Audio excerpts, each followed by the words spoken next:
Hey, greetings. Welcome to the show. Mr. Domolovo's song. You want the translation? Go to my page. You'll see it there soon. Very interesting. And Jay Gabra, I will not say anything. I'll go no further with Jay Gabra.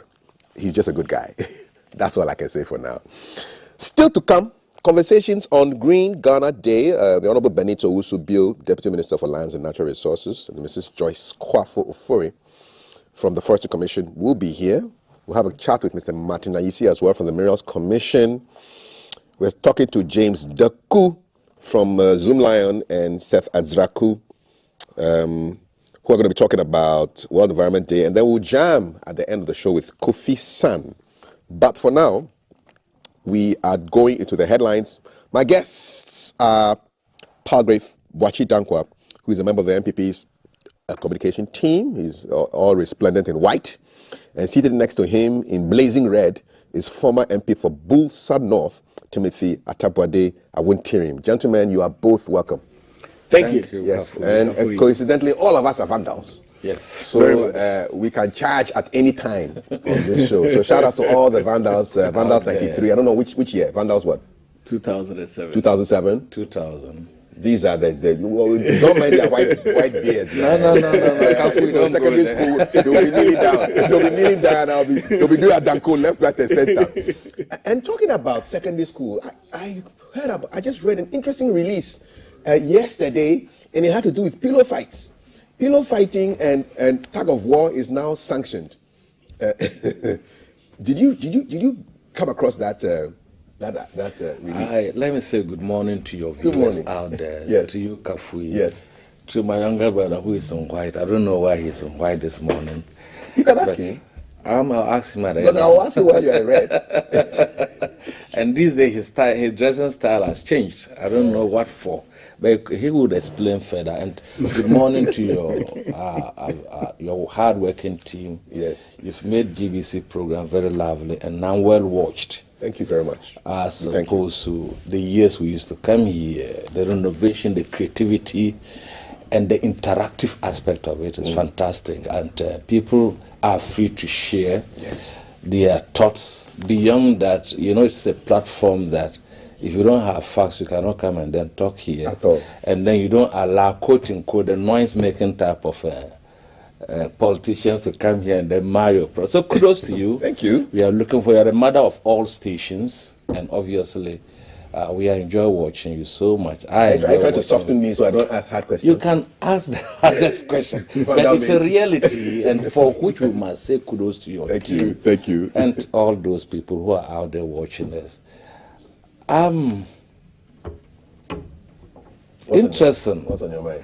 Interesting. The pillow fighting, I've never realized it, and it never happened during our time.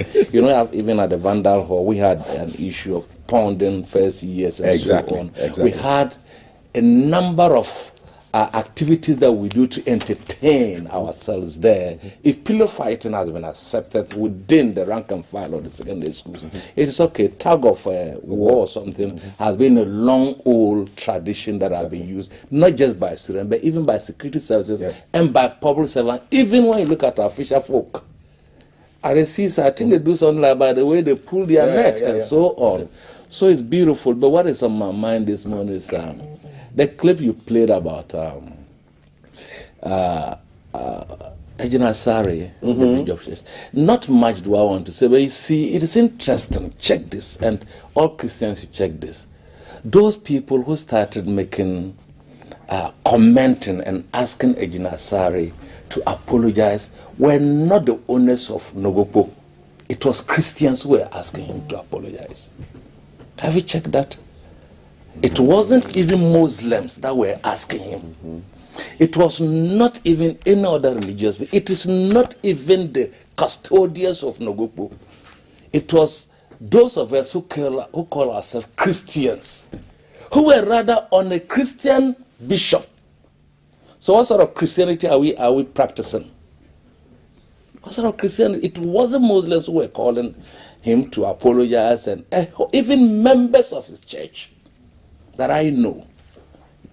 So what sort of Christianity that we cannot even defend our own?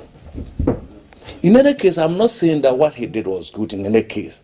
Is it not an irony that we call ourselves Christians? Your Christian brother makes mistakes, you come after him frontally, ask him to go on his knees. And those even that the comment negatively or so or otherwise that was made against those who worship, quote unquote, other belief, they did not even bother. So we brought even the attention to it as Christians. Are we really Christians, or we are religious people? And we are doing that to please God or to please the human race. That is where Christianity has fallen short. And we should begin to look at our utterances and the way we should support our people when the need comes. I am not saying that if they call and he should not go. They are his own people. In fact, we are all the same people. Cultures and whatnot and religious dimensions do not separate us. We are one Ghanaian, we are one people. It is only God that can judge any of us, and none of us is infallible. So for me, I think that it's about them, it's about time they do the needful. Let's respect ourselves as human. But it is an irony that you and I probably eat from the same bowl. Then I come round to say that the way we were cutting the balls were big, but I didn't tell you.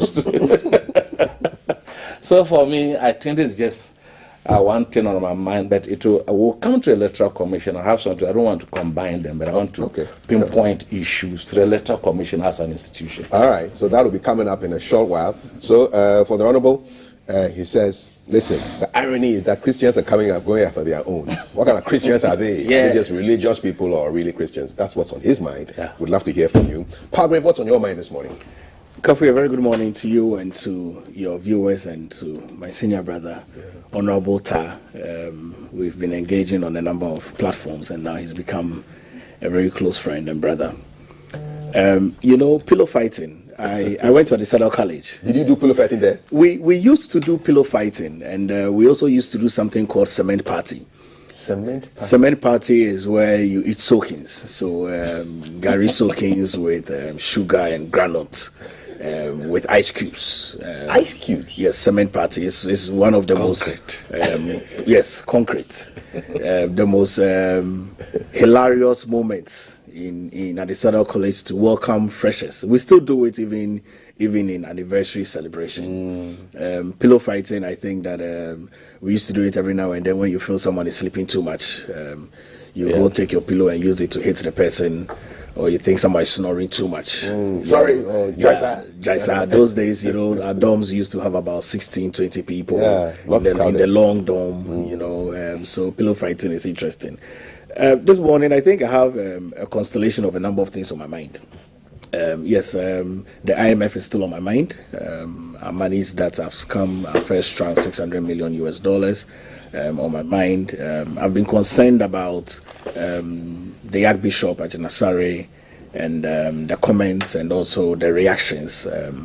I joined very senior clergymen to render an apology to the people of Nogoto for those comments if it's taken out of context, and really to state that in the serenity of our Christian practice, we've always lived with peace and also lived within our lanes. And truly, from the African context, as a theologian, Kofi, you know that there is the African traditional belief, there is the Christian belief, and then there is the Islam belief. In recent times, there's even a lot more. When you study world religion, you realize that there are close to about 1,000 various religions in the world. And so each one is seeking to determine the way, which is the right way. I think that at the end of the day, we would have to leave that to the big man upstairs, which is God or Jesus Christ or Allah or Buddha.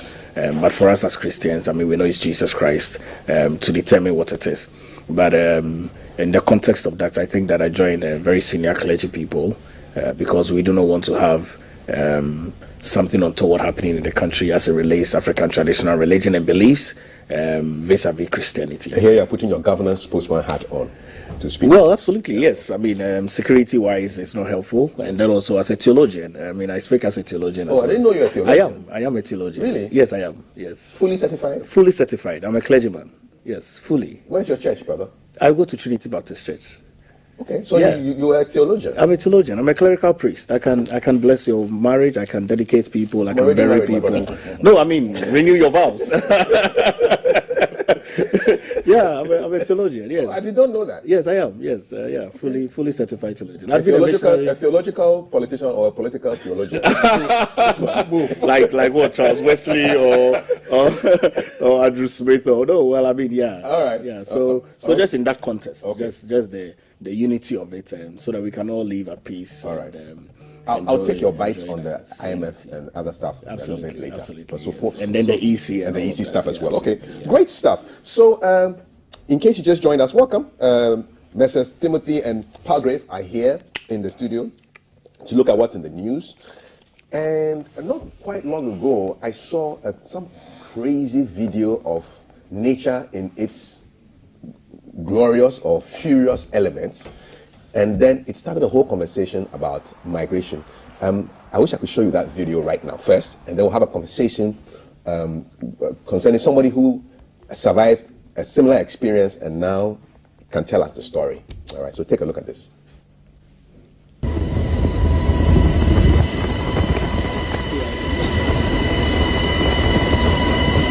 were missionary for 20 years. Coming to Ghana. Things are happening in our last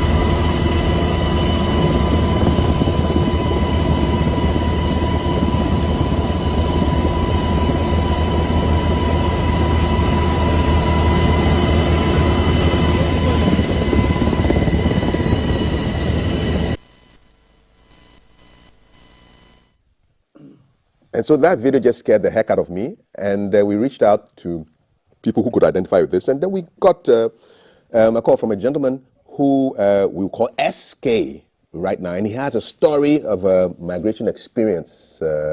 SK, good morning. Welcome to #GTV Breakfast. Can you tell us where you are? If not, we can just have the conversation anyway.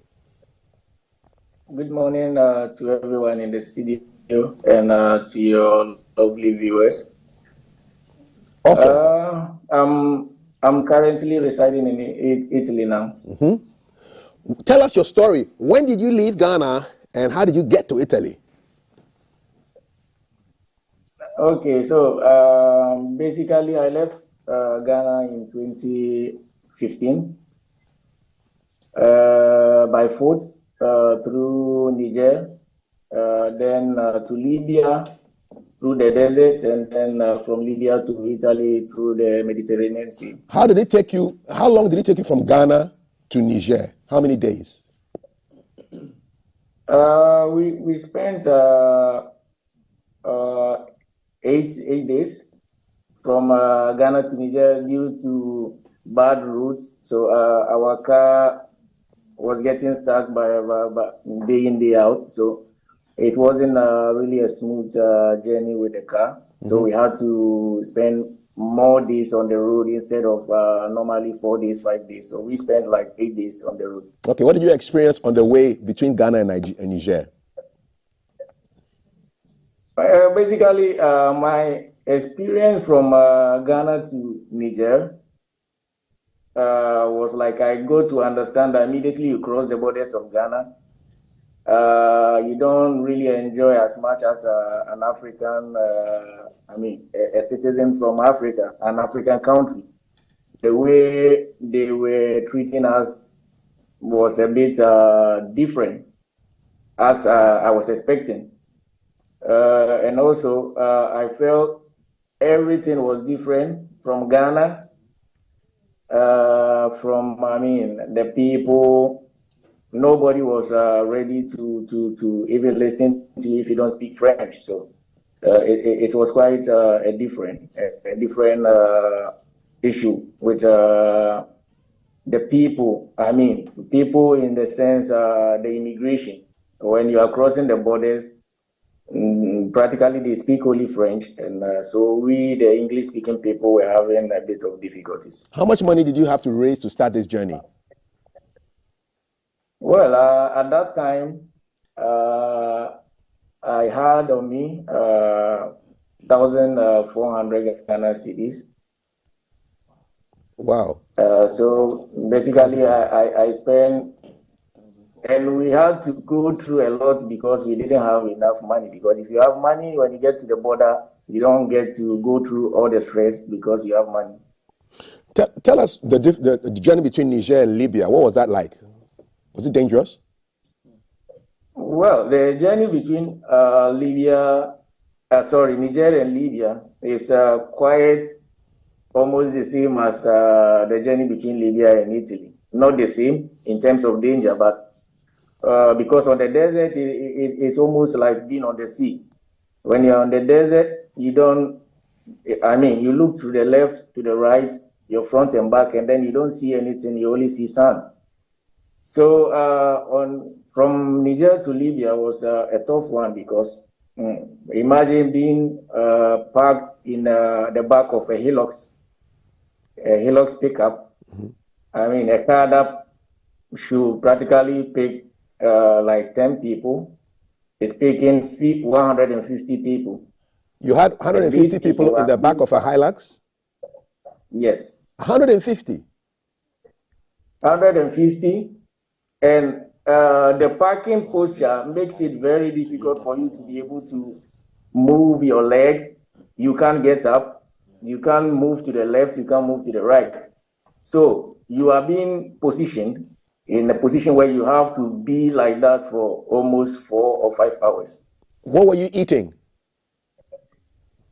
Well, before the journey, you only have to carry a few stuff like bread, water. And so you don't really get to eat like real food. The only thing you can carry around is bread and water because you barely have enough space to sit. So you don't get to have a lot of room where you can keep a bag full of food and all those stuffs. No Gary? Not really. Very difficult to carry things. Even if you have Gary, you can't be able to prepare it the way it's supposed to be prepared. So, you just have to carry something that you can just eat on the way without you having to disturb the other people because there's no room. So 100 people on the back of this Toyota Hilux, it's just crazy. And how long did it take from Niger to across the desert to Libya? How long did it take? We spent 4 days on the desert. Was it dangerous? Very dangerous because the car itself is not doesn't have adequate room to have this number of people. And then the people driving the car wants to get to Libya in time so that they can come back and pick other people. So the speed and everything makes it more dangerous. So we at the back, there is nothing like safety. And there have been a lot of cases that a lot of people died on the way because of bad driving. And so in terms of risk, from Niger to Libya has a risk rate of up to 80%. Did anybody die in the back of your Hilux that you were traveling in? Not really, but somebody fell from the car, and then we had to hit on top of the roof of the car for the driver to stop, because he didn't even hear that somebody fell. Did he stop? Yes, he did. And they picked him up? He did, but he didn't go for the guy. We had to go for the guy. So like a desert trotro, no mercy. Yeah. When you fall off and nobody is able to stop the car, and then you are gone. You are gone. And then you get to Libya, and now you have to do the crossing. Tell us about the crossing. Okay, so basically when you get to Libya, normally there are places that they keep people who wants to cross. And so you go to these places and then you have to wait when the waters are calm, when the sea it comes, so you can cross. So we waited for almost 2 weeks because from security to the weather not being good, we had to wait for a longer time before we were able to cross. How much did it cost you to cross? Well, for the amount, because normally other foreign stations try to pick these things and then they use it against immigrants when they go to seek asylum. I wouldn't want to disclose that. I hear you. Were you in touch with your family all this time since you left Ghana through Niger to Libya to the coast? Were you in touch? Not really. From Niger, I had to sell my phone so I can add up to be able to cross from Niger to Libya. So I didn't really have a phone until I got to Italy. Who did you leave behind in Ghana in terms of family? Who did you leave behind? I have my mom, my sister. I have practically 2 brothers and 2 sisters. No wife? 2 elder brothers. No wife, no girlfriend? No, I have a girlfriend, but I am not married yet. Okay, but she was in Ghana? Yes. Okay, all right. Were you thinking about her when you were on the desert? Actually, the only 2 moments that I had to think about my loved ones was when I was crossing the desert and when I was about to cross the sea.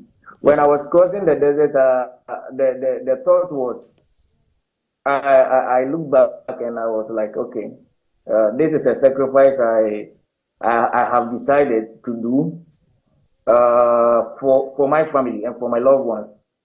I would rather do it now than not do it at all. So I actually felt very emotional on the day we were crossing the desert. And the same thing happened the day we were about to cross the sea. All right. When we were informed that we'll be crossing at dawn, I was a bit emotional because I was thinking about all those things, my loved ones. And if I die, at least I want them to know that I did it because of them. Okay. And so you get onto the boat. Paint a picture of the experience on the boat. How many people in the boat? How long did it take? What was it like? Okay, so the boat is basically just like the one you have in the picture, and some are much smaller. We had up to 300 people on the boat. So you see, the people sitting on top of the boat are all like, people who couldn't get inside the boat. So inside the boat itself, people are being parked like just the way they are being parked in the hillocks from Niger to Libya. So we were practically, I don't know the exact number, but I think we should be almost like almost 180. Oh, just almost like the capacity of a Hilux, or maybe 2 Hiluxes, I guess. Where were your compatriots from? Which countries were which other people were in this boat? Which nationalities could you determine were in this boat? I think we, the Ghanaians on that boat, we were like 5 people. And then there were people from Bangladesh, and then people from Gambia, and then people from Senegal. Talk to us about the journey. You took off from Libya. How long did it take you to get to your destination, and what was the experience like? Normally, before you take off, they take the captain to the sea, the person who is going to take you through the journey, and then they will show the person some lights on the sea, which is basically light from vessels, fishing vessels. So they show these people these lights and they tell them, you see, that's Italy. You just go straight and you get to Italy. Now, there are 2 people who are operating on the boats. The first person is the person riding the boat, and the other person is the one reading the compass. So they calibrate the compass for you and they tell you just go straight. Just go straight. So, yes, because they calibrate the compass for you and they tell you, you see where the compass is. You don't have to go to the left, nor the right. So just go straight. But then they tell the person riding the boat, Italy is very close, but it's never close. How long were you on the water, my brother? We spent 4 days on the water. 4 days. 4 days after, no, 2 days before we were rescued, and then we spent extra 4 days with the big boats, then to Italy. Why were you rescued? What happened? Okay, so like I was saying earlier, when they told the captain that when you go straight, you go to Libya, you go to Italy, within 4 hours, you should be in Italy. So when we took off at dawn, we went straight, and almost 5 hours, we were not seeing any island, we were not seeing anything. So we were supposed to, because in every boat, you have two things. You have the compass and you have a telephone. So we were supposed to call a rescue number. So the captain called the rescue number, and the rescue people told them we have to wait because they see us on satellite, so we don't have to move, we have to wait. And then the captain, thinking that we are close to Italy, decided to go forward. So that was the initial error. So the captain went forward, and then he continued going straight, and for almost another 2 hours, and we were not seeing any island. So the rescue team had already picked our initial coordinates. So now we are in the middle of nowhere. So we are basically lost because now the rescue team are not able to identify our location, and then we are not able to get to them again. What was it like looking around you and seeing only water? What was it like, SK, looking around you and seeing only water? How high were these waves? Okay, so basically, it wasn't like the one in the video that you posted, but it wasn't that calm as well. So it was practically rough, but then it wasn't as rough as the one that you posted.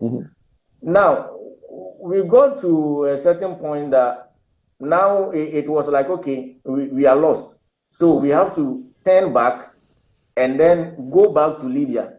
But then we had already gone almost like 8 hours into the journey. So turning back will mean that we still have only few fuel, which is not going to take us back to Libya. So we still get stuck on the way. So then collectively, we all decided that, okay, then let's go forward. Probably we might see an island where we'll go and dock. You decided for the captain? The captain himself was confused because he thought that within 5 hours we should be in Italy. So the captain was not in the right mood to be able to decide on what he wanted to do. The person who was reading the compass was also not in the right frame of his senses to read the compass. The captain wasn't captaining, the compass wasn't compassing. Because I have a little military background, I was able to help with the compass. Okay. I mean, after these 8 hours going back and forth on the sea, then now we spent a lot of hours on the sea because now they were like, okay, let's go back. SK, can you hear me? We're having a connection challenge there. Yes. Let's go for it. Let's go back. Let's go for it. So then the compass. So we didn't know exactly where we. So how were you rescued? How did people find you in the end? Because you're telling us that now you are lost at sea, you don't know where you're going, you don't know whether to turn back, you're running out of fuel, I'm sure running out of food as well. How were you found? We're going to try and get the connection back to SK. I think the link froze. But and yet we were not seeing any form of any shape or any island. Mm-hmm.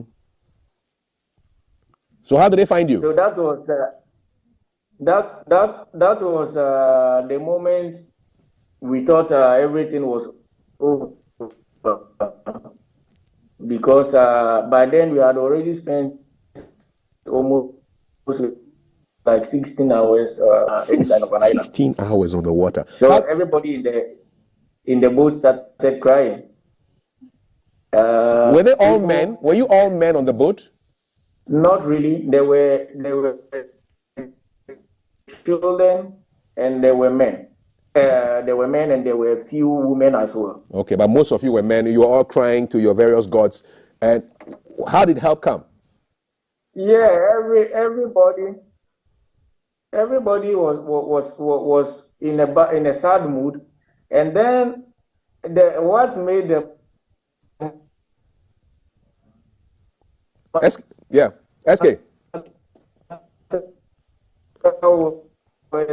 was that at a point water started coming in. So the boat started leaking. Wow, too many problems. The boat started leaking. So did you guys end up in the water? Yes. Did you end up in the water before you were rescued? Yes. The boat capsized? Not really, but because there was a leakage, the water kept on coming into the boat, and we didn't have anything to be putting out the water. We were just using our hands. So gradually, the water kept increasing. But then, fortunately for us, we saw a fishing boat. So it was the fishing vessel that called the rescue. Were you all safe? Were you all recovered? Not really. Some really. People died? The one I remember is we were like 84 or 80 something. Who survived? Are you saying 84 or 80 something of you survived and the rest perished? Oh, we're having a freeze there. So SK basically telling us his story. I just wanted to wrap this up with him, and then we will. But that's just probably the story of so many people who live here looking for greener pastures. I wish you can get him back for me to ask him just one question, whether he found what he was looking for in Italy, because that would give me a sense of, hey, was it worth it? You know. But yeah. So yeah, gentlemen. So this is the story of migration. Well, Kafui, you see, SK's story is very sad, honestly. Clearly, you can tell that he's a survivor. Globally, there are close to about 281 million people that migrate every single year for a number of reasons. I know that many people go through Gambia through the Black Sea, through to the Mediterranean Sea, to be able to get to Europe and Americas. Let me finish with him. He's back. Please, sure. SK, good to have you back. So you were rescued, and you were saying that 80 people survived this trip. Yes, 80 plus. Because later we were giving numbers, and so my number was 75. So I got to understand. Looking at the people at the back, I think we were 80 thereabout. 80 plus. And you said there were over 100 people in this boat when you started off from Libya? Yes. 180 or so. Wow. So that's like 100 people were swallowed up by the sea. Yeah. And now you're currently, let's fast forward to today. So you are in Italy now. Have you come back to Ghana ever since you left? Yes. Basically, I come to Ghana almost every year. Mm-hmm.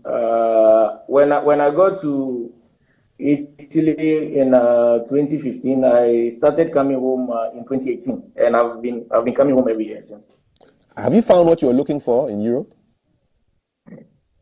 Yeah, for me, I would say yes, because looking at what I've attained within these few years, I can say yes. My main motive was to be able to be more educated on certain things, because I have a HND in telecommunication engineering, and then when I got here, I did also a degree in telecommunication engineering and industrial mechanics. So for me, the education, me being able to do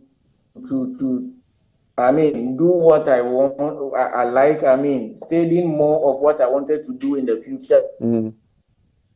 You achieved that.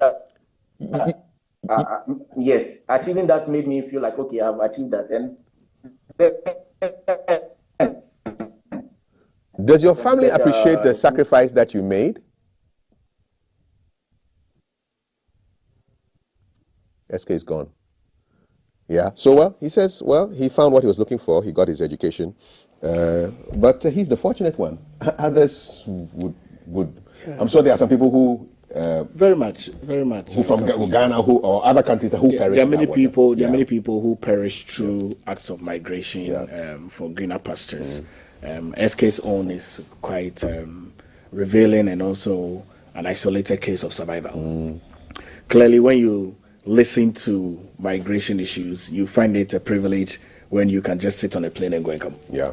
Because going through desert and water. If it's taking someone many weeks. 16 hours on the water. Yes. Days on the desert. It's scary. Yeah. It's really scary. He mentioned he was a military. I would have loved to find out what. I would have loved to say military also find out what it was. Yeah. But he's here. He's back. Okay, sure. Finally. SK, you did mention earlier that you had a military background. Were you in the army? Okay. Well, I've been in the cadet since childhood, and I've been in the cadet, even in the tertiary institution, and let's say a senior officer as such. And then after my HND, I wanted to join the army. I was enlisted in Okay. You were enlisted? Hello, in 2014, but then we went through the training process and everything, and I got to, so that we were like 30 who were taken to a different section, which I wouldn't want to mention the name of the barracks. We were trained as soldiers, and then it was basically a scam. We went through every necessary training that we're supposed to go through, but then we found out that it was a scam later on, when they kept on asking for money when we were getting near to pass out. So it became like, okay, you don't have the money, so you guys have to leave tomorrow. So that's how my military ambition ended. All right. But you're in Italy now. I'm assuming that your papers are sound. Everything is correct, legit. Yes. Okay. All right. Anything you want to say before I let you go? I just would like to give a little advice to people who would like to take this kind of journey. I wouldn't advise anyone to take this kind of journey, but looking at the fact that things are very difficult, and then regardless of how you try to advise people, they will still like to take this kind of journey. I would like to just advise them that before you travel, you have to make sure that you have a motive. And the motive shouldn't just be like, I want to be in abroad and then I will build a house tomorrow, because it doesn't work like that. We are misinformed, and a lot of people in Ghana and African countries think you get to Europe and the next 2 days you get money, you buy houses, you start buying cars and all that. It doesn't work like that. you have to build your future when you get here. Right. And I did that. I built my future from 2015, and now I have bought my own house in Italy, which means it's possible for other people to do. We have other people here who are 20 years in this country and they have not bought anything. It means they came with a different motive. So if you have the ambition, or if you want to travel, you come with that thing, like I want to sacrifice everything and get something in the future. There's nothing like you get here today and then tomorrow you start building houses, you start buying cars and all that, except you are doing something illegal. All right. SK, grazie. Thank you. You're welcome. Prego. All righty. That's the story of SK, who survived a desert crossing, marine adventure, and ended up in Italy. Rare case of survival and prosperity, but he's sounding out the warning, and he knows people will not take the advice because they will want to be the next SK, because they think that they will survive, because that's how human beings think. Everything will happen to everybody else but me. Yes. It's true. Do you have any migration stories before we jump into your EC and other issues? Yeah, you know anybody? Have you ended your story? Yeah, he said. Yeah, but you see, this is not the first time. We've heard numerous migration stories. The famous one being the deadly voyage, yes, and so deadly on. voyage. How even stowaway people were killed, they were murdered and hacked to death. Our only luck was that by his grace, that guy survived and told his story. Exactly. If you check across the globe, you would have found that there's complete migration moving from one country to the other. Look at the South Americans moving to America and so on. When you look at people in Asia, Far East Asia, they are moving across the globe in search of better lifestyles. But you see, it is more a problem in this part of the world. Over 400 years ago, we exported our people through slaves. We trade them.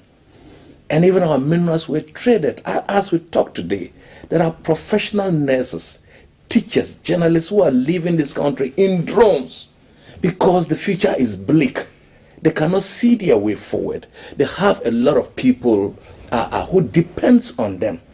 When you see them, you juxtapose this with what is happening. It will continue for the next decade if our politicians who come under the guise of making life better for the people who stood in the scorching sun to vote for them, and they turn around to milk the people and steal from them, mismanage the resources, and when they are doing that, they do it with a lot of arrogance and pride. They are lost for money, for public money, is the bane for this type of dangerous travel.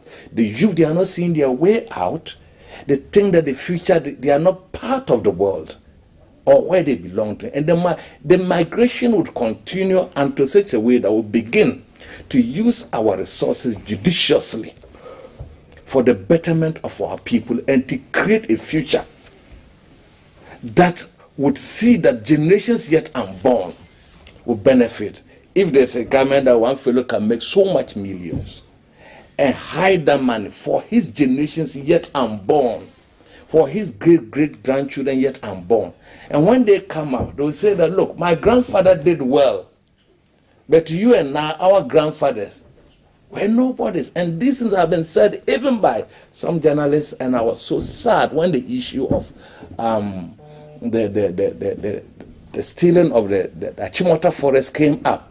One of your top journalists, that look, the owners of that, he called their name, their grandfathers did well, but our grandfathers wasted our energy on women and other things. This is someone who's supposed to know. And that fellow should know that even if you are a farmer, you are a Zumila young worker, you have also contributed to the development of this country. It doesn't matter whether you're a politician or not. So as we move forward, citizens must begin to hold politicians accountable and responsible. Awesome. Great stuff there.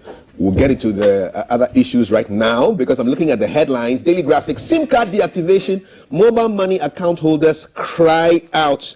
I understand Mr. Speaker has had his phone disconnected. Oil exploration in northern region will attract investment, says Yana. Finance Ministry sues Captain Smart Media General for defamation. BEC will not be cancelled, says GES. Guta and TAG support GSA to enforce standards. remove non-tariff barriers to push after, says Sir Sam Jonah. And Saglemi Housing Project, court gives Alhaji Yakubu 48 hours to show up.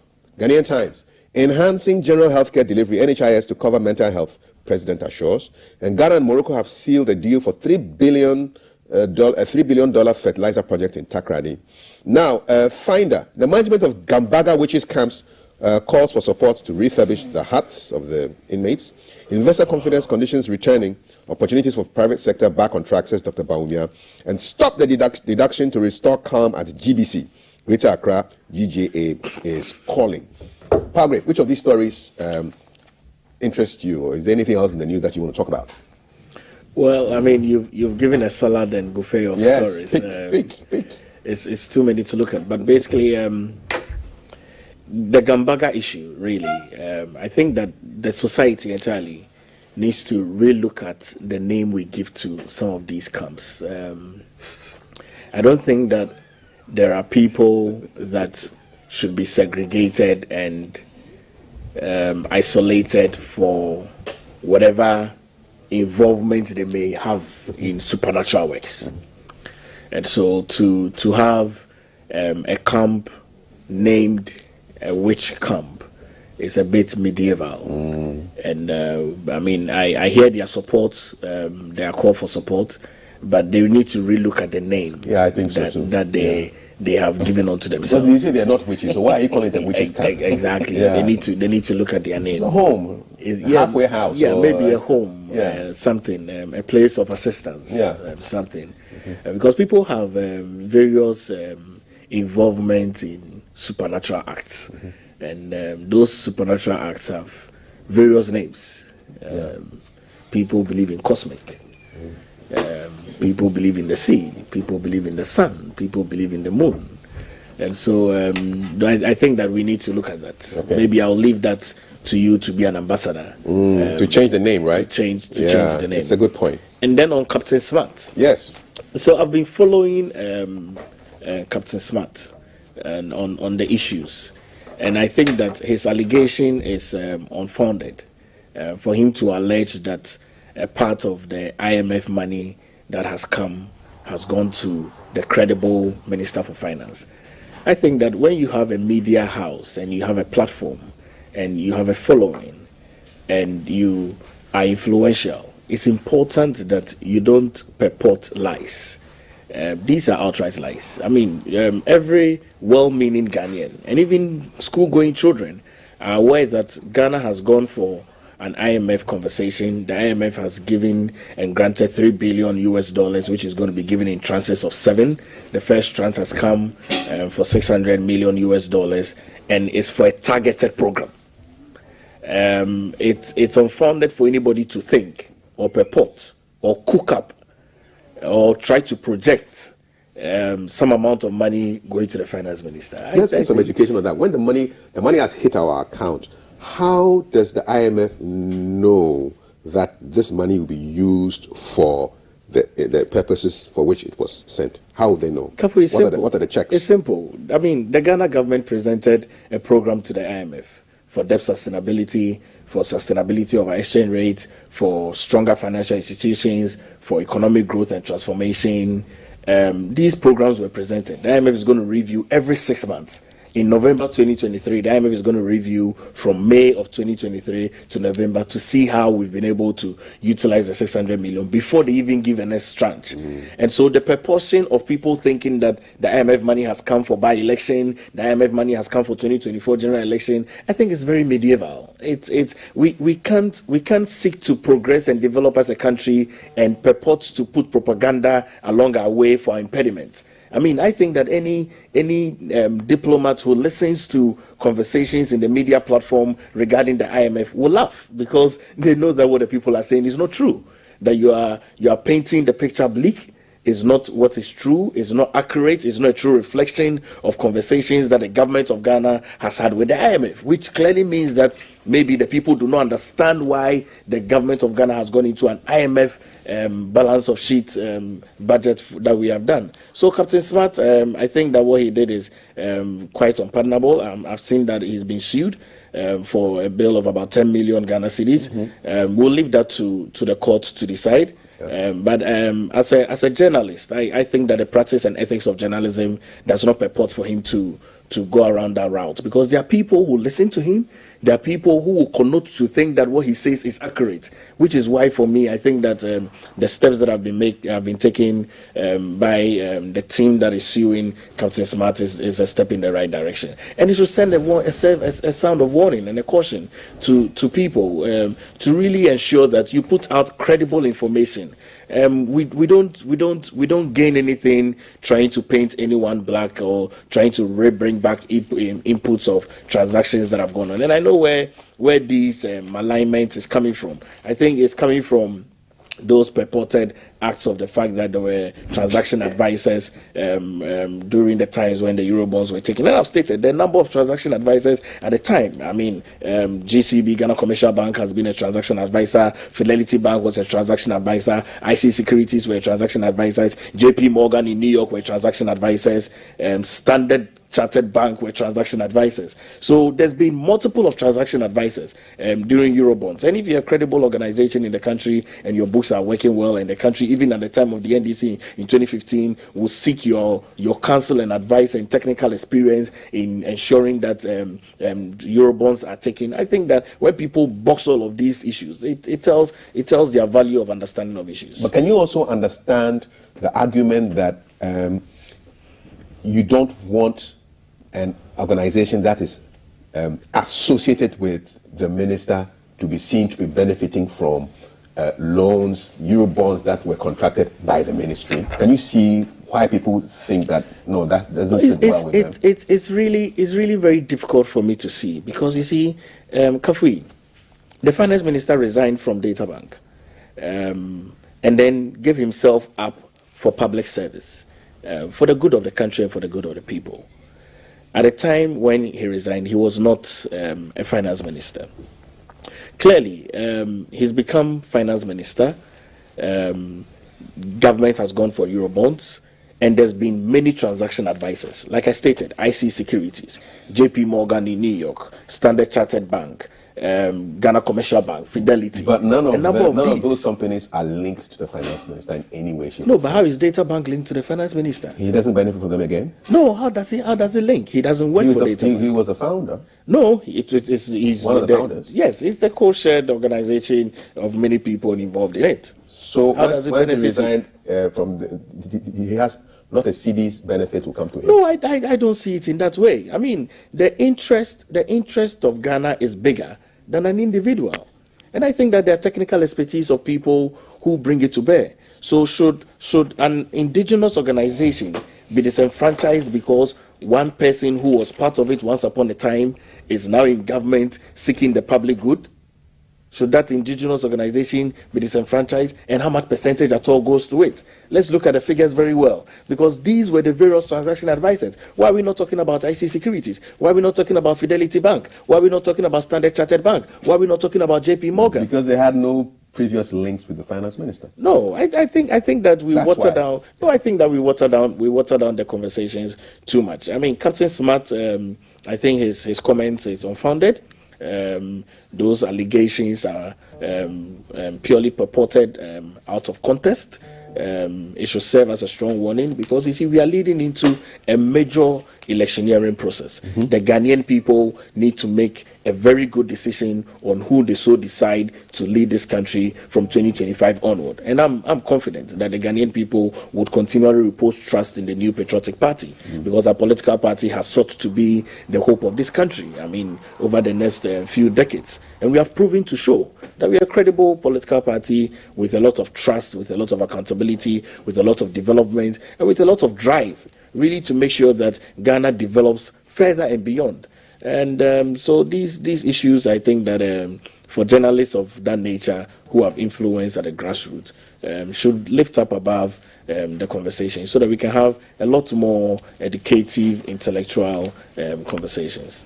Thank you very much, Palgrave. Boss, Timothy. Interesting. You know what? If you get a monster, then you start nursing it and it's growing up, and people keep warning you that this monstrous item you are nursing, it will get up one day and then devour you, and you don't listen, it's devouring you. Now who calls up? Did you go to the same proverb school with ABF? Well, at least we have some small proverbs. Did you go to the same school? Look, let us be serious in this country. And MPP and this apparatchiks and the governance structure has made communication difficult for fine people like this. Today, the finance minister is suing Captain Smart because he has made allegations of a $600 million, $3 billion that we've gotten from IMF. Look at the road, the murky road to the IMF. Masari count that. Look at even the arrogance and the insulting posture of apologies of this government who told us they were not going there, and that they were not going there because they were small boys. You went there, money has come. Look at the fact that Data Bank, that belongs to Ken Ofori-Atta and his friends, made over 159 million Ghana cedis and kept it aside. Enterprises Insurance belongs to where? Belongs to Ken Ofori-Atta. When the COVID money came, for them to insure health workers and other institutions because of their various role they play, the amount of money that went to enterprise insurance was even more than the state insurance company. Do you have these as facts? Oh, they are facts. What's the source? The source is that the Auditor General showed the facts to us when the special audit, what do you call it, was conducted by the Auditor General. So your point is? When Captain Smart, during our time, was saying that John Mahama had built hotels in Dubai, DKM, what not belonged to President John Dramani Mahama and then Lord Dina, it was fine for them. Why didn't Mr. Mahama and his wife sue? We responded, but we said time will exonerate us and posterity. So that suit that you are asking for was embedded in the word posterity. Mr.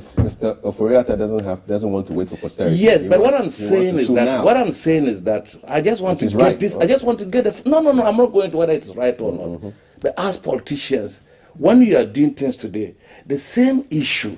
They said truth runs marathon and lies run sprints, and the truth shall always win the marathon race, no matter how long it is, and truth shall always overcome lies and propaganda. No, Mr. Smart has to go to court and prove that is his issue. Yeah. But I'm just getting these things right. You see, and talking about the other, what do you call it, JP Morgan, Standard Chartered banks that were used, that have often been used to serve as transaction advisors. Yeah. Let me put this thing clear.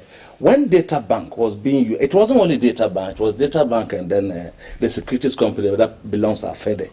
What they said at the time, when we were in power, was that Data Bank should be an apprentice to the Standard Bank and those who were sorting for the money. So they were not actually in the transaction business, and they gave them a flat rate of $50,000 for being an apprentice. They were learning. The idea was that we should train local institutions that will be able to also go do the same thing and then source funding from the international level. It was when Ken Ofori-Atta took over as finance minister, he cancelled order and gave that contract of transaction advisor to Data Bank. You know that for a fact? Yes, it's a fact. Source. These issues were raised in part. Do you remember the question? How did we get to know that Data Bank benefited 159 million from the transactions fees that they were doing for the Eurobond, the 13 billion Eurobond? It was a question that was raised in Parliament. Question was raised and he came and answered. It is captured in parliamentary answer. Look, all the other banks you are talking about, local institutions, you came collapse bank. Even Heritage Bank that was not part of you collapsed it. And now your bank is leading these transactions and making money for themselves. So I think it is out of that it was gleaned from Captain Smart. He might have gotten that his own problem. But today, you want to condemn Captain Smart, but the same Captain Smart was used as a hatchet journalist against a political party that was in power.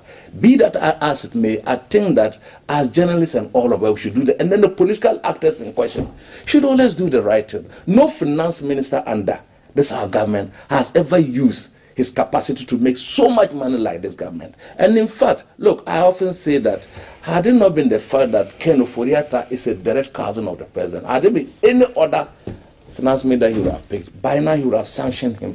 But the way things are, it is difficult to often sanction people who are related to you, and so on and so forth. So my brother, it isn't because Captain Smart said that.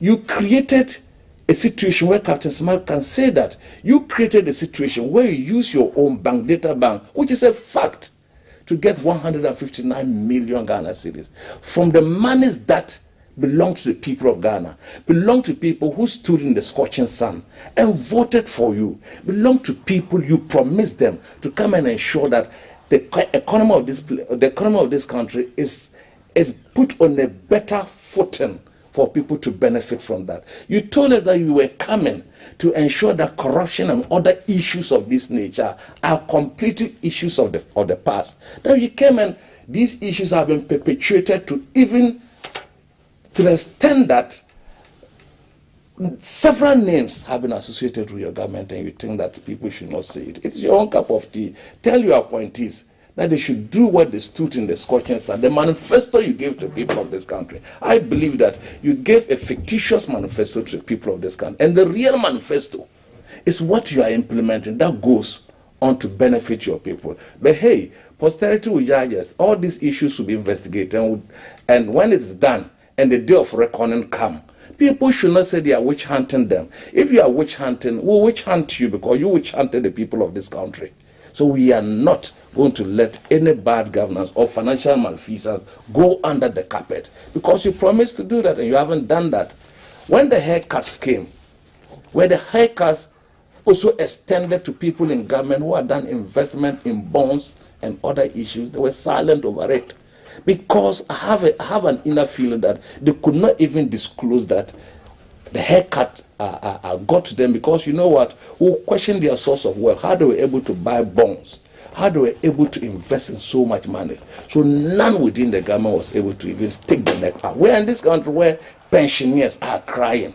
The former Chief Justice has even joined. This is the first time it has happened under the history of this government. So for me, the IMF issue, fine, we are going to monitor it. There have been monies that have been sourced through IMF, through World Bank, through our donor community and our development partners. These monies have been used recklessly. Like I cannot off-burden, what do you call it? Auditors' reports show most of these things, that if you want us to have the conversation, but I believe that most of the issues that, you know, before you go for funding, these issues come through Parliament, and they come with a list of items you want to do. How come that those lists of items are not being impactful on the people of this country? And then the Auditor General continued to capture. Auditor General has captured over 52 billion Ghana cedis that has gotten made. Even the money that we took, when you look at the special drawing rights for the IMF, the 1 billion we took, the 10 billion the government took from the Bank of Ghana for us to meet our COVID expenditure. At least I can say for hand that an MPP candidate called Felicia Tete told us how much amount of money. At least she has exonerated herself. She has come out to admit that this was the amount of money that was given to her. We've seen how procurement processes in that critical issues have been negated. We've seen how procurement processes have been put aside and contracts given to friends and families and so on. That has been aptly captured in the Auditor General report and so on. We can go on and on. So it is for you who the cap fits. Let him wear it. Anyone in government who has used the people's money not for the purposes for which it has been contracted should be held responsible, either through the journalists, through the people of this country, through legal processes or through any processes. We should hold people responsible. If we begin to hold people responsible, people will not risk their life, travel through this thing, and someone will be saving this money for his generations yet unborn. You are watching hashtag GTV Breakfast. My guest, Timothy Atambuade, Awintirim, former MP for Bulsa North, and Palgrave Boachi Dankwa, who is a member of the MPP's communication team. He also speaks on governance and security issues. WhatsApp number is 055-556-1034. Both of you, I remember earlier on, spoke about, you wanted to talk about the EC. Yeah, I wanted to. I don't know whether he wants. Yeah, is it the same issue? What about the? I don't know what is in his mind. No, what is in my mind is simple. The NDC has always thought to. They've always thought to backlash the EC for their credible works that they do, but they know that when it comes to the Electoral Commission has been very credible with all of electioneering observations in this country. It's an independent institution in the country, constituted legally, working under the 1992 Constitution. We have seen that the NDC has mentioned that the EC is in bed with the New Patriotic Party. I wish to state, Kafui, that the Electoral Commission is not in bed with the New Patriotic Party, and the New Patriotic Party is not in bed with the Electoral Commission. The Ascent North by-election that is about to be held in this country, there has been almost 31 by-elections in this Fourth Republic. The MPP has won most of them, in fact 16 of them. The NDC has won about 13 of them, with one independent and then one CPP. So if you look at the trajectory and the history, it tells you very clearly that the New Patriotic Party is going to win the Ascent North by-election, like we did with Mewu. That's disingenuous. No, that's a projection. Because you have to look at where the people, the by-elections are coming from. If a majority of the by-elections were coming from from your stronghold, it stands to reason that you will be replacing. Don't funny statistics with me, please, that's disingenuous. You have to go into fine details and find out where these things are happening. We can go into fine details. Yeah. I mean, there were some of the 16 by-elections that we won that were there were turnovers. Yeah, there were turnovers. What's the percentage? No, that's what I say, about 15, 20, a lot of very good percentages. No, I mean, what was the turnover? How many of these by-elections were seats that were grabbed from opposition strongholds or opponent strongholds? Kafui, we have done 31 by-elections. And you've won 16. We have won 16. Leave it at that. Because if you go into the details, you find out that you are just replacing yourself we have won 16 of them. Most of the elections. We are confident that we'll win the Ascent North by-election. Who is the we don't have a candidate because we are yet to do our primaries to determine who are candidates. But the election is on the 27th. Yes, we are aware. We can do our primaries anytime. We will do our primaries. The NDC has put out a name that person is a candidate and we are seeking to transfer the person. Now, the 1992 Constitution is very clear that if anyone wants to stand for parliamentary, the person must be a citizen of the country, of sound mind, the person must be above 21 years old, and the person must be a registered voter. This is what it is. And so you do not even necessarily need to vote in the particular constituency that you seek to represent. You just need to come from that constituency. Does your candidate? We don't have a candidate. Right. You know, we don't have a candidate. That's exactly the question. What's the fuss? The NDC needs to reposition themselves to stay confidently in opposition and prepare very well to stay confidently in opposition and be a viable opposition political party from 2025. Let me hear the NDC's representative here. So what's the issue with Ascent North? You see, is the winter. Constitutions are not read in isolation. They are read in conjunction with laws made that are not inconsistent with the Constitution. So when the acts pass through Parliament, they are not in isolation. You read them together, including CIs and regulations. Constitutional instruments. Yes, that have been set up to regulate an institution, to regulate the conduct of people in terms of what we've carved for ourselves, in terms of our democracy and so on. So they are not just read in isolation. That is why you cannot put everything in the Constitution. Then we cannot open the Constitution. We need a ladder to be climbing